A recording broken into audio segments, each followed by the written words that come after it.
Tobias Salinger, Chief Correspondent at Financial Planning. What's the latest on a major story you've been working on?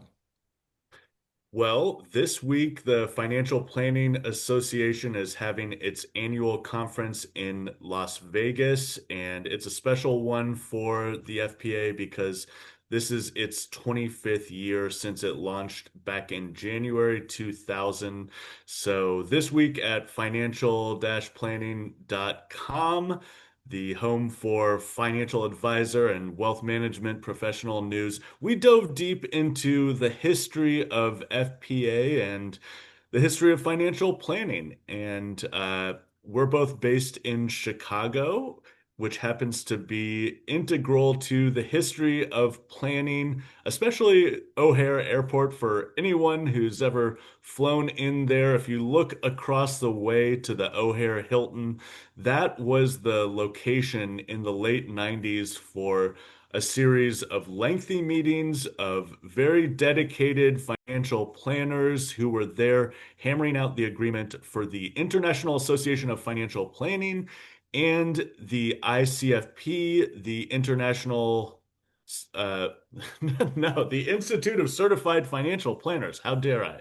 That was You one of the fun things about writing this story was going back to define those acronyms. We all know that there are so many acronyms that affect anything in finance, but when the IAFP and the ICFP came together, it was really the culmination of a process of this merger really started back in 1969, also at O'Hare Airport, at the O'Hare Inn, another hotel near the airport.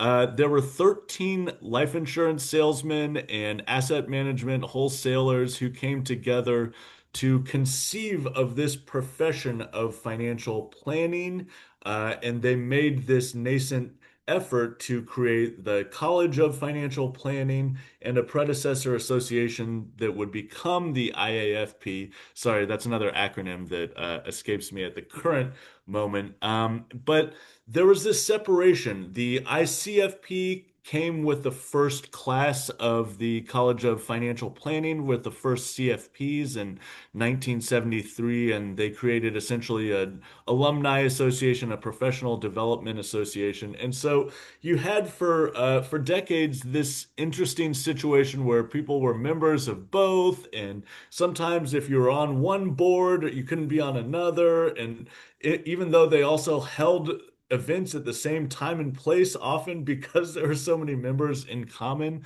But in the mid 90s, the FPA took the step of recognizing the CFP mark as the main credential that should show the public that they were working with a credential, rigorously studying financial planner.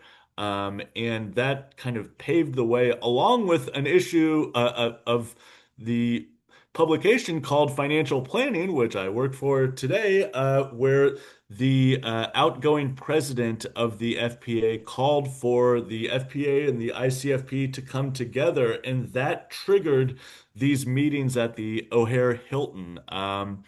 Fast forward 25 years, it's easily the most influential professional development association and network in the planning profession.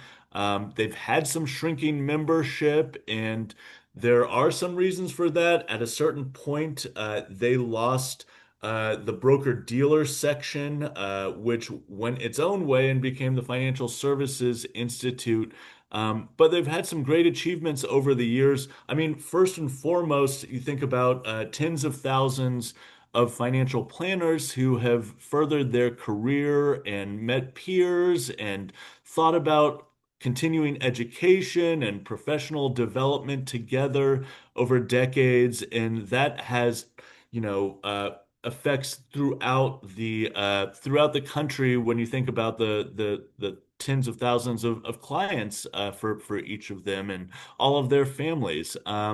Another big one was the overturning, not the overthrow, the overturning of the Merrill Lynch rule in 2007, and that was because of a lawsuit filed by the FPA Previously, you could provide fee-based advice without being subject to the Investment Advisors Act and the fiduciary duty. The FPA challenged that rule, and so after that decision, the SEC decided not to appeal a DC Circuit Court ruling, and now all advisory accounts have to be under the fiduciary duty, under the Investment Advisors Act. So that was a tremendous accomplishment for the group. They've got a new CEO, Dennis J. Moore, who had the interim label removed just last month. And he and the team at FPA are hoping to turn around the shrinking membership numbers. They had a slight tick up in the past year, but they're still down a significant amount to about 17,000 today. At the launch of the group in 2000, they had 30,000. Today, there are over 106,000 CFPs. So the question is, can they get more of the CFPs, more of the professionals who work with planners to be part of this organization? And that's really what the article is about.